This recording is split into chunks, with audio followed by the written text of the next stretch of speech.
According to a UN ECA study, apart from agriculture, trade makes up to 60% of self-employment to women in sub-Saharan Africa. And of these, up to 80% are informal traders.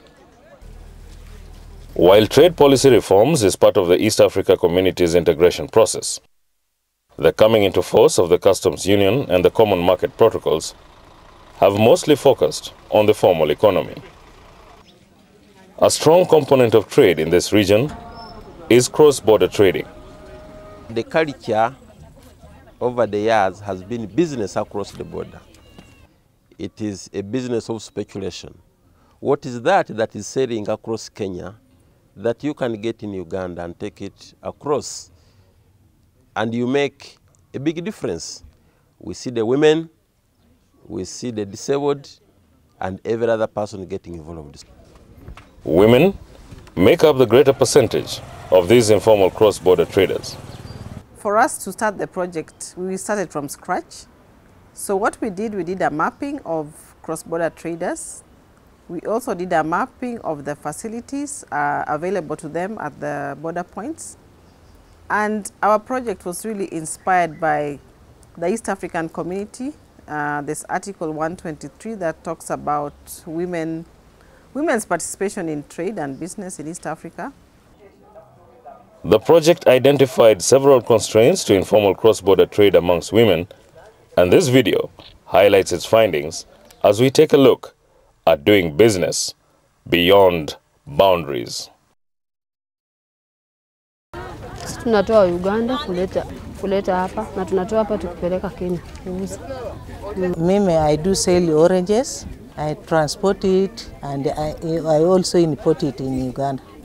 Kutoa samaki Uganda na kuchoma, maliza kuchoma na kupaki kwa box na kupeleka Kenya. It's morning at a market in Busia, the border of Kenya and Uganda. The hustle and bustle continues uninterrupted. On both sides of the divide, these women traders have had to put up with very discouraging business practices, bringing to full light the trade hindrances and non-tariff barriers existing in doing trade across the East African borders. There is a lot of information gap in terms of what is available and provided by the East African community. And there is a customs union.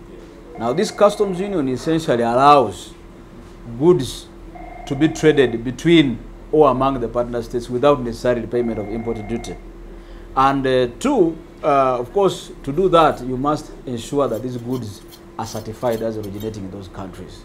So because sometimes there's a lack of information, the traders are unable to take advantage of that trading opportunity. Shida zenye tunaona, tunanyanyashwa sana upande ya maaskari. That's of course those police officials, they will need something from you. Failure, they will need to have sex with you. Failure to that, then you lose your what? Your goods. But the police deny any knowledge of these harassment claims. No, here I've never heard of any harassment in the area. People are free to trade within the borders of East Africa here, especially women. And they are very good at the business. If you even go across here, you see them moving with bogoya. Some even come from Kenya. That is just a cover-up. Lakini huwa wananyanyasa. Kwa sababu mtu hawezi kubali automatically. The women also cite the customs office as another impediment to their business. Taxes is too high. For oranges, the tax is too high. Custom, they need 150 per bag. The trade between Uganda and Kenya also, there's a very big volume of agricultural produce. So we have legislations in terms of like the VAT Act, the domestic tax laws within the countries also, that exempts, for instance, VAT on agricultural products.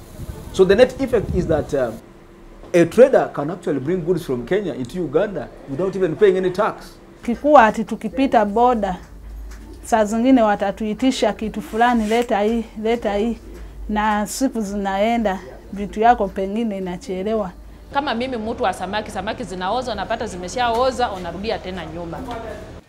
But as I speak now, we are even under the current arrangement. The government is coming up with a project known as a one-stop border point. And the purpose of that is to ensure that the time used to clear goods is very, very small. So that, because delay is a cost. Upande ya customs, huwa tunauoga kwa sababu sasa ukiwa na mali yako, mtu anasema collector akikuona anaweza kukufanya vibaya. Yes, it's true that there used to be fear. But I think for the past 6 years, or even slightly more, URA management has embarked on a proactive approach. Because for us, as URA, we believe that the taxpayer is the king. We have what we call the simplified trade regime that takes into account the informal cross-border trading. The fear of approaching the immigration office means that the majority of these women will operate without any travel documents. Sasa watu wanaogopa kupita kwa custom kwa sababu hawana zile makaratasi zenye zinafaa. Because you have them who testify, we go as far as Nairobi without the travel documents. Using those Panya routes, if I can cross the other side, I get the bus, and I go. So they lack travel documents, proper travel documents. A few of those who will feel like getting them, they will get the temporary one. That's why so many people pass shortcuts. They are also dangerous, like not very dangerous at the custom way. We expect people, of course, to come with the travel documents, passports and what have you. But for those who are unable to get these travel documents in time, we can issue at the spot. Here at the border, we issue temporary movement permits, provided somebody comes with a letter of recommendation from their local council chairman, or a letter of introduction from their places of work, or a voter's card. The fee is 5,000 Uganda shillings. For now, the shortcuts or Panya routes, as they are known locally, will continue to handle merchandise. Not that the women are any safer here either. They continue to pay one way or the other. Ukipita njia za Panya, unapata watu kama wawili watatu. Wanakuambia tutoe yako kitu kidogo. Na mwingine anakuambia ati usitoe kitu, mimi naenda kupitisha lakini nataka nini? Urafiki. Anaingia kwa business yako na urafiki. Sasa those middlemen wanafanya wamama wanakuwa scared kupita kwa mpaka. But in a surprise twist, some of the women claim that these informal crossings are actually sanctioned by customs officials. Hapa kwa main hapa kama si vitu ya kubeba kwa mkono hivi. Yani kama ni baiskeli umebeba mzigo umepanga kwa kavera kwa gunia imeja, watakwambia rudio pite nyuma, sio custom. That one we normally clear them in a more simplified form. We allow people to bring in carts, goods on carts, and we still provide for them, facilitation to clear them. In order to clear such misconceptions, it would seem that the taxman has a lot of advocacy to give to the informal cross-border trading women. But does he? We've got a unit known as our Public and Corporate Affairs Division. We've been having trade shows, talk shows. We've been engaging in publication of some materials to show what we have to offer. And of course, once in a while, we also organize tax clinics. Watu ya ushuru hawajawahi kuleta mafunzo. Hatujaona. We move on to the border between Tanzania and Uganda. We are at Mutukula Post to find out whether situations here are similar to those at Busia. We start with the question of harassment. That is very common and no one should confuse you. I haven't come such a complaint because in most cases things to do with trade. In most cases they are first settled in the other office of enforcement. It goes even beyond harassment. Because someone can pretend to be giving you a service or assisting you to handle your business at the border, and ends up confusing you and taking you to another place there and starts telling you funny stories. Yeah, I think you know what I mean. Government has got a lot of years. The moment it happens, we have a lot of agencies which are supposed to give us information. People are supposed to talk on their own. They don't need to go through anybody. We disseminate information about our telephone contacts. So if somebody is harassed, you can easily get a phone. But I've not heard where women have been harassed sexually, and these are the harassments of either violence.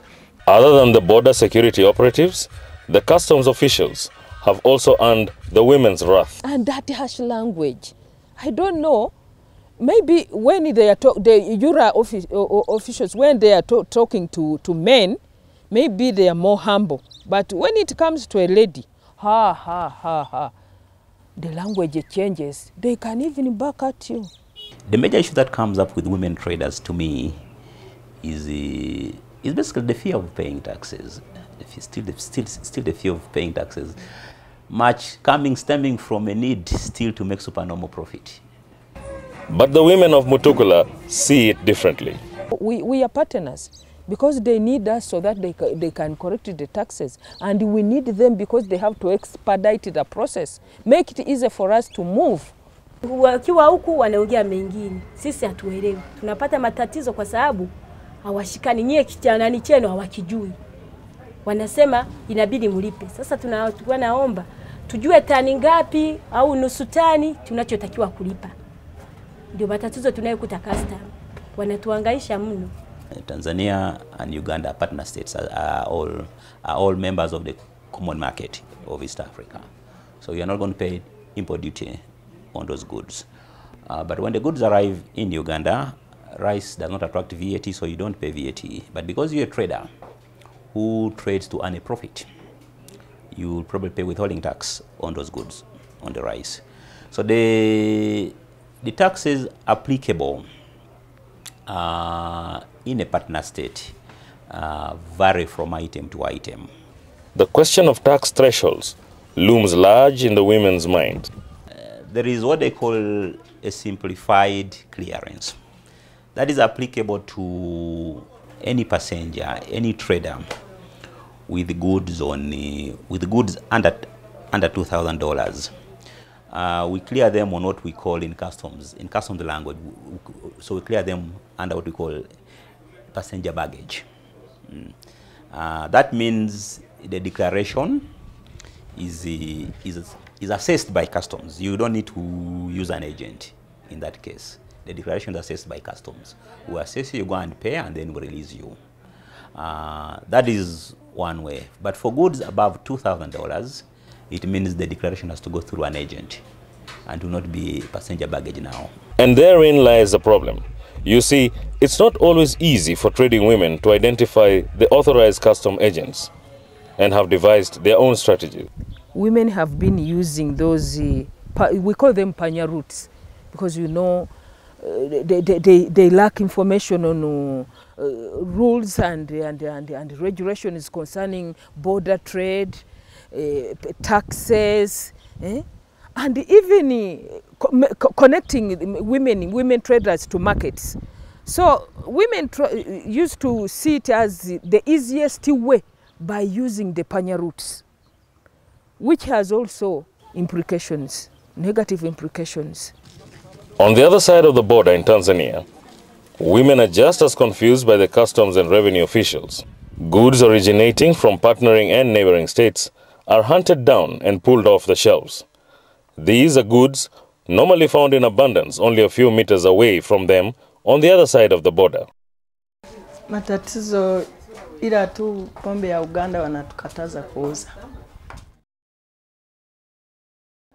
Hatujui, ukileta viroba wanakukamata. Ukileta pombe ile nani ya chupa na yenyewe wanakukamata. Eti mpaka ulipie. Lakini basi tu na sisi tukaamua kuacha. Tunanunua pombe za Tanzania tu. Ebizibu byatusanga bwobango jayo ebintu okuva mu Uganda okubisaza ensalo okujja TZ babikwatira ne bakubuuza wasasuddewa. For the goods that are manufactured within the partner states, import duty is zero. That is, it should not be taxed. Yes. So VAT is left by the policy of the country. Each country has a policy of VAT and how to charge VAT. It would then seem that the Tanzanian women traders are victims of VAT non-compliance, hence the confiscations. It's all too obvious that the women traders in Mutukula continue trading oblivious of tax policies and regulations. But who can correct this anomaly?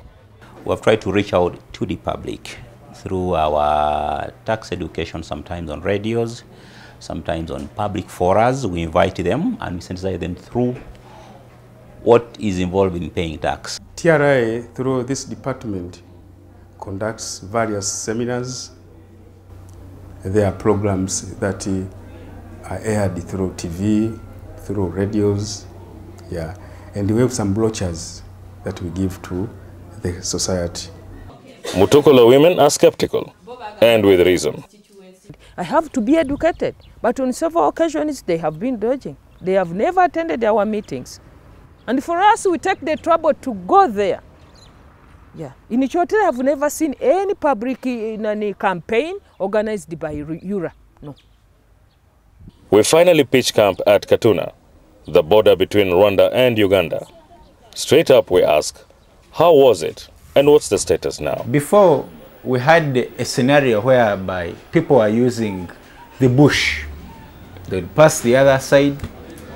They would not really prefer to pass through the gazetted routes because they would complain the taxes are very high.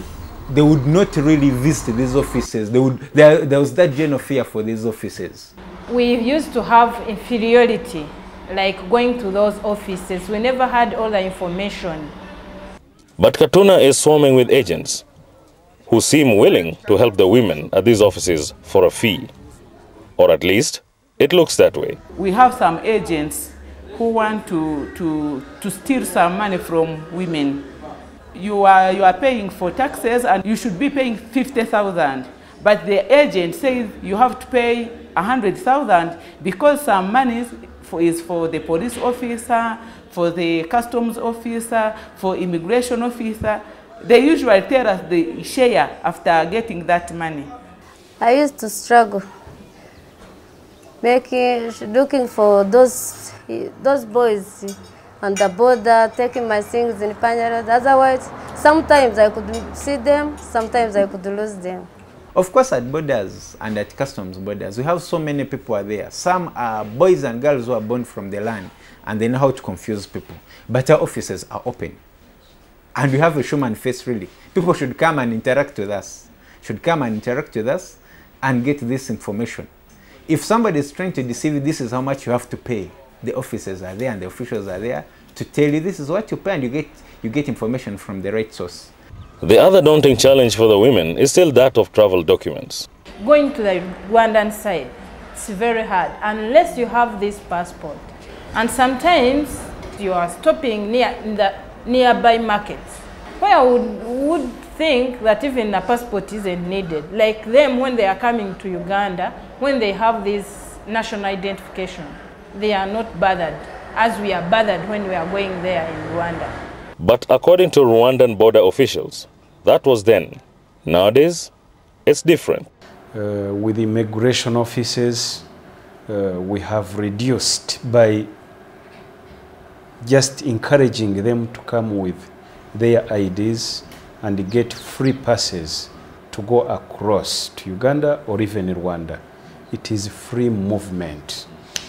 Rwanda has several travel documents for its nationals, which are issued at various places in the country. For communities living around the border and who need only make quick trips across, there is a free issuance at the border of a one-day coupon or gate pass, or a free border pass valid for 30 days. There is also the laissez-passer, valid for 2 years, and the international passport, valid for 5 years, both issued at the immigration headquarters. So why are women traders here still using Panya roads and avoiding customs? I don't know, because we have talked to the police, we have talked to the immigration. As I have told you, they issue passes for free, they are not charged. There is no reason to fear passing at the border. Taxes and not knowing their rights. They did not know that these people who are bringing things less than $500, they are not charging them. And they did not know how to use their TIN numbers or simplified certificates. In Rwanda, The government has institutionalized the training of these cross-border women traders through the Ministry of Trade and Industry. Minicom, this is the Ministry of Industry, Trade and Industry. They trained us. So people now understand how they can pay taxes. They know how to use that simplified certificates. In fact, they know their rights. They know how the taxes are being paid. For the rest, EASSI set up information and resource centers to inform, educate, advocate, and organize the informal cross-border women trader, mainly to bridge the information gap. Right now they have an identity, they have a home where they can go with the establishment of the resource centers. So at least even government can recognize them. We have our office there which always tell us the information about crossing the border. We have no fear.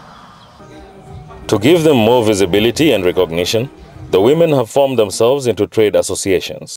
We have now it in Busia, we have it in Kwatuna, we have it in Bibia, we have it in Unagana, and we have it in Ishasha and Mutukula.